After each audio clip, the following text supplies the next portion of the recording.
Hey, I'm Nate G219, and this is to Help It Back and Better. Y'all know what it is, another one coming at y'all. First, hit that like and subscribe. Hit that channel if y'all want to help out. Today is May 9th, going about 10 o'clock in the morning. You know, doing some work around the house, work outside. My Friday, my day off. Well, one of my days off, got my work weekend. But, as you guys know, I've done an interview, a couple of them now, with Matthew Murzynski. And there's actually more that I think we're going to do. I just want to figure out some better questions to ask. But the last part of the interview, the part 4, the sound quality was garbage. A lot of you guys know I'm not working with anything fancy. Today, the view is messed up. It's not looking down on me because I've got my phone, my camera, my phone, right next to the computer. I'm going to be playing the recording off of the computer, recording myself on the phone, reacting to my phone call. So, nothing special, no high technology. You know, I got a computer given to me by a friend.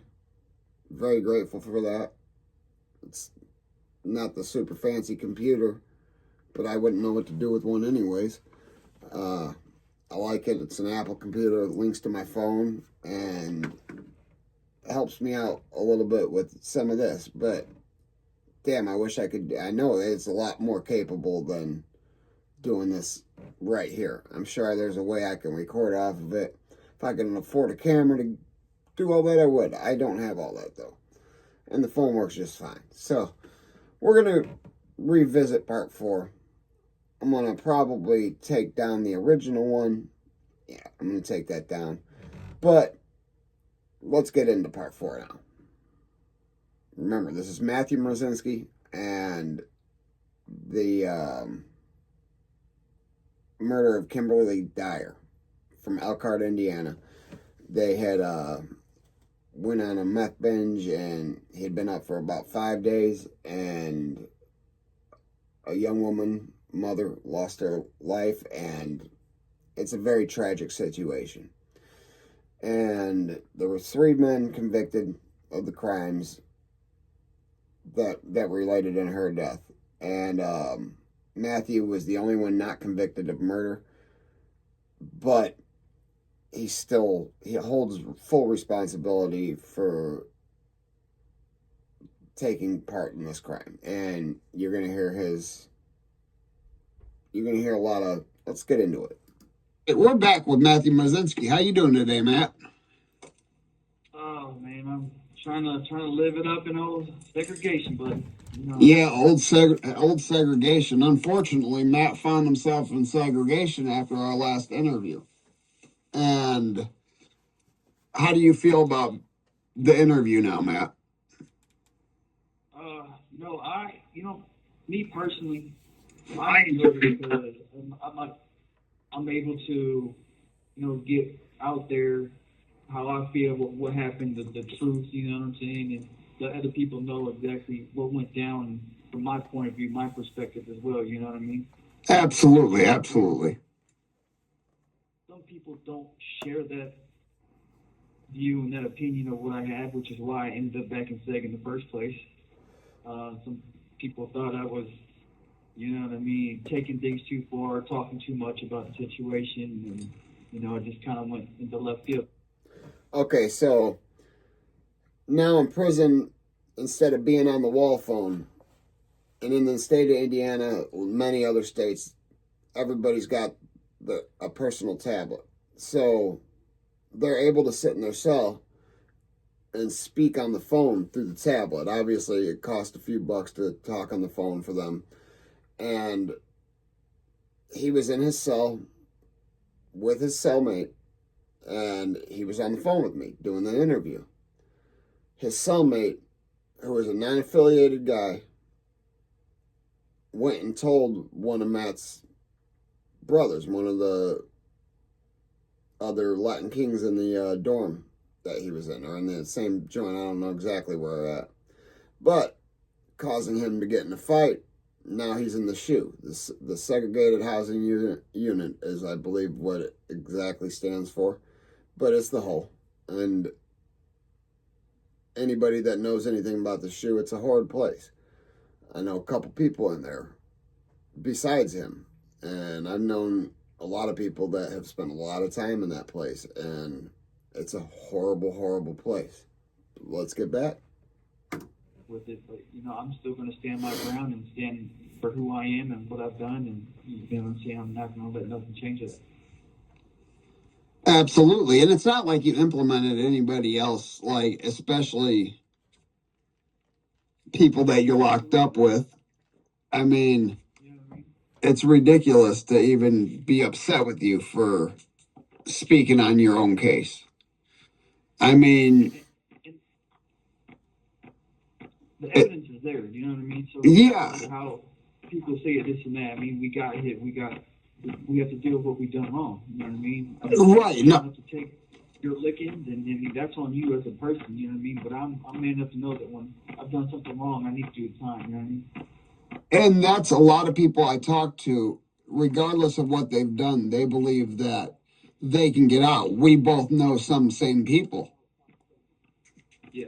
And they think that they deserve a second chance on the street. And the thing is, they can't comprehend the fact that what they did is so heinous, it doesn't deserve a second chance. And I'm not saying what you like. I've heard of much worse crimes. Not saying that you were a part of a crime that was a happy crime or anything, but there's a lot of people with far worse and far more heinous crimes that actually are going to go home.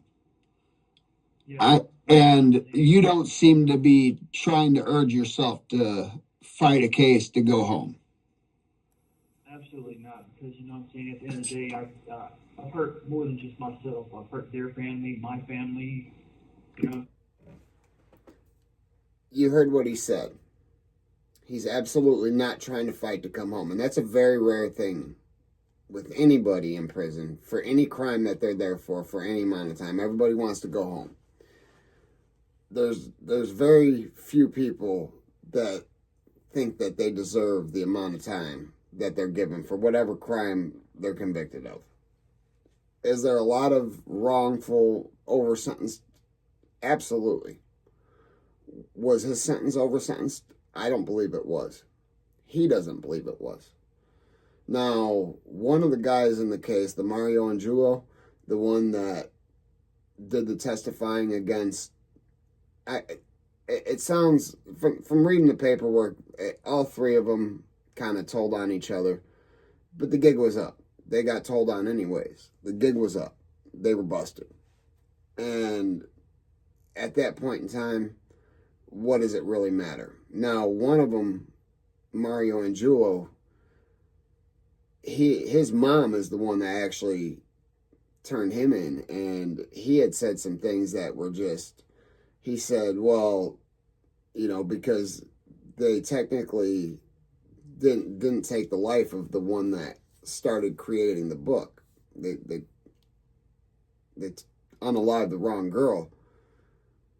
I mean, but apparently she did have something to do with it. It doesn't matter. It doesn't matter. They unalived her. They should have never done anything like that. And when you're in that drug game, crazy lives, man. When you're in that drug game, crazy lives. But he owns and he's taking responsibility. He's not trying to get out of prison. He knows he belongs in prison. That's just a rare thing. And 2069, I believe, is his out date. Earliest possible release date. That's with good time. I mean, he can get 2 years cut off. 2067. That's at best, unless he were to be back in court. The other two are trying to fight. One of them was already denied on an appeal. The Mario and Julio was.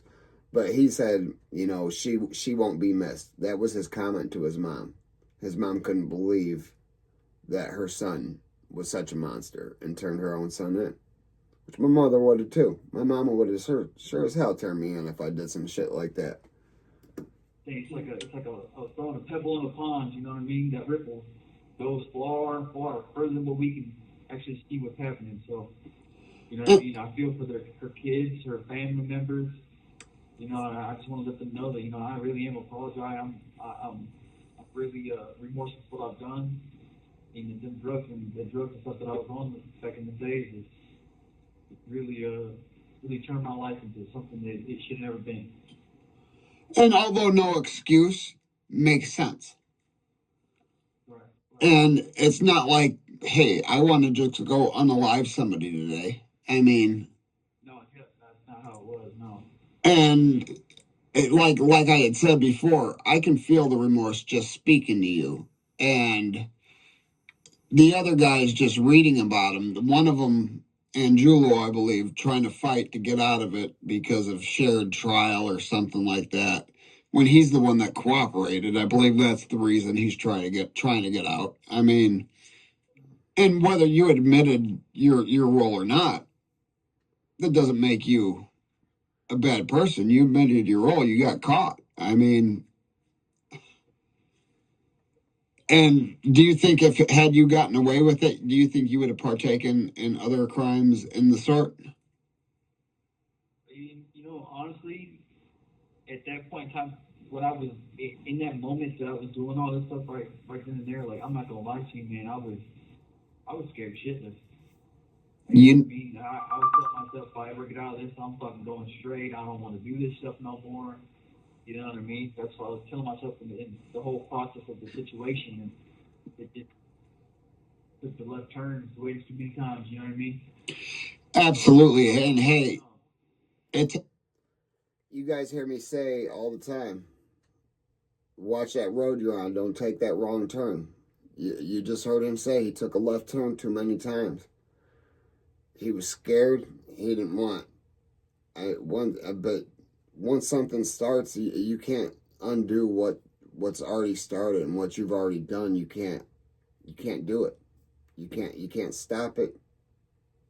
Once something is done, especially something like that, there's no taking it back. And I know that it's hard for a lot of people to fathom somebody that has been a part of such a heinous crime to have remorse and hear them say that they are truly apologetic and truly remorseful for their crime.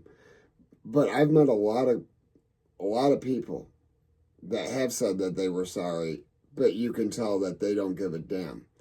Now, there's more than one. There's one I interviewed, and the dude's truly a lunatic, and I mean, he feels bad that he's in prison, and he's filed for a time cut and everything.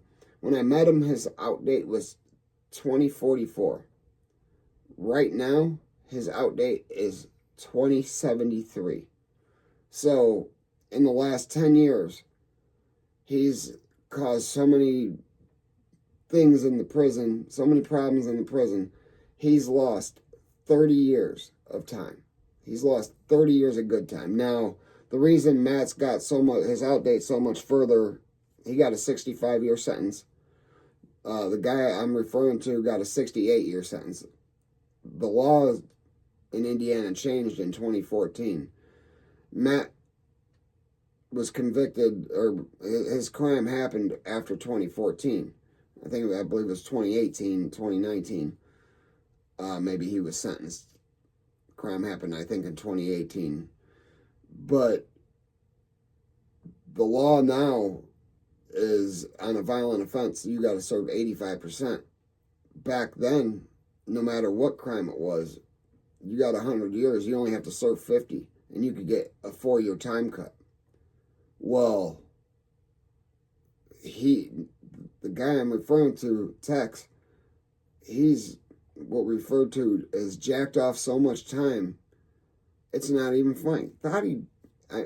You getting caught with knives, and somebody made me realize it's likely a check-in move. Now, that means you do everything you can do to stay in the hole. Because I got off the phone with him the other day. I swear to God, he was trying to get me hemmed up in a conspiracy to commit murder. He's telling me he wanted to kill somebody on the phone. What you know is a recorded line. They tell you before the phone call starts, every phone call. But anyways, let's get into this. This is a different situation. I might do a story on that. Takes a real man to admit that. Like, just walking into a prison. I've heard people say they weren't scared. They're full of shit. I'm still scared to this day. You know, every time you walk out that cell. Yeah, absolutely. And now, because you've talked about your crime, you've got people angry with you. Oh, yeah, for sure. And yeah, can you speak on that at all? Or you got people around you? No, you know what I'm saying? I'm by myself. I'm in the second unit, so I mean, what can they do? Right. Yeah, good point. Yeah, I'm telling you, the Latin Kings, they really don't. They don't approve of what I've done, what I'm doing right now, which you already know that the gang that I was part of, organization, I'll put it that way. People see it in different ways. They really want my ass for a lack of better terms. You know what I mean? Just for doing this, they feel like I've put a lot of people in jeopardy by doing this, and the other team member that was involved. But like I said, I mean, we've done our own things wrong, and they're trying to fight to get out and do what they're trying to do. You know what I'm saying? More power to them. You know what I mean? But in my opinion, and I'm gonna put it as blunt as I possibly can, we don't deserve to go home anytime soon. I mean, I'm just gonna put it like that. Let that resonate. We don't deserve to go home anytime soon. If I've ever heard any bit of honesty when it comes to a crime that's been committed, that's it right there. They don't deserve to go home anytime soon. Now, the other guys, they've got even more time. One of them got 100-something years. I think the other one got about the same. I think the other two both 100 years. Never going home time. Matt's 2069, 2067, 2069, whatever year it is. It's up there. That's never going home time. That's what you get when you take somebody's life. When you take too many left turns and things go wrong, that's what you get. And he's not wrong. He doesn't deserve to go home. None of them do. Thank you for being an honest man about that. A lot of people need to hear that, because there's a lot of kids doing much worse crimes that think they deserve a second shot. And second chance isn't always a good thing. You know what I mean? A second chance can also be a second chance of life in prison. Thank you. In a spot, you know what I mean? You took the words right out of my mouth. You took them right out of my mouth. A second chance doesn't mean being free on the street. It means being free at heart and at mind. Exactly. That's what it is. And that's real. And this is a genuine conversation. And I think a lot of people are going to appreciate the fact that you've said this. And because I let a buddy of mine hear an interview, and he's like, man, F this guy, yada, yada, yada. But that's not that. Like, at that point in time, he didn't know how you felt. Right. You know what I mean? And I try to explain to him. And he said, well, if he truly feels like that, like, well, then I feel a little different. And you truly feel like that. And it's very visible, or you can feel it. Right. Not everybody's going to believe that. Not everybody's going to think, oh, he feels that type of way. He's just doing this and doing that. But they don't know. They've never been in my shoes. They've never, they've never sit in this spot where I've been. I mean, there's probably a few of them that have. But when you sitting down and looking at the long, narrow hallway with no light at the end of it, knowing that this is probably going to be your grave site, you know what I mean? a lot of things come to reckoning, a lot of things come to realization, and it's not an easy pill to swallow. So are you on count right now, or are they trying to cover you up? I'm not gonna lie to you. I took myself off count before I even got back here. As far as them trying to cover me up or do whatever, I haven't heard any news about that, but I'm sure that's coming. Do you even give a damn? Absolutely not. That means that, so being on count, being an active gang member, active part of the organization, and there's technically, there's a difference, but there's not. And I'm not going to even get into that because none of that matters. The organizations have become gangs, and they're just huge, huge, huge organizations. And that's what it is. But he wasn't active. He had already taken himself off count, so he wasn't out in population gangbanging. But they're covering him up probably because of this whole interview and his acceptance. And a lot of people may not believe his words of him feeling remorse and stuff like that and what he said. But I think the actions of, first of all, you can look on his court records. You're not going to find any appeals filed. You're not going to find any of that. Unlike the other two, he's accepting what he's done and his punishment. And now he's going to get covered up, and a lot of people don't know what that entails. He's likely, when he goes back to the population, they may poke him up. His life's truly in jeopardy, but he's accepting that, and he doesn't care because he knows that place is going to be his gravesite. It's a shitty gravesite, but he knows that's it, and he's accepting that. Absolutely not. They took my life. You know what I mean? They didn't take my life. I took my own life doing what I've done. But had you not, I know exactly what you mean, and a lot of people will know what you mean. At least 871 that hear this. Yeah. You know what I mean? They say that they're your brothers, or they're there for you no matter what, right or wrong, this and that. That's not the case. No. This stuff is so washed up now. It's not even a real, you know what I mean? Not like it used to be. Politics aren't the politics. It's all about money. It's all about, and it's like that whole organized testifying on each other. Regardless, Yes.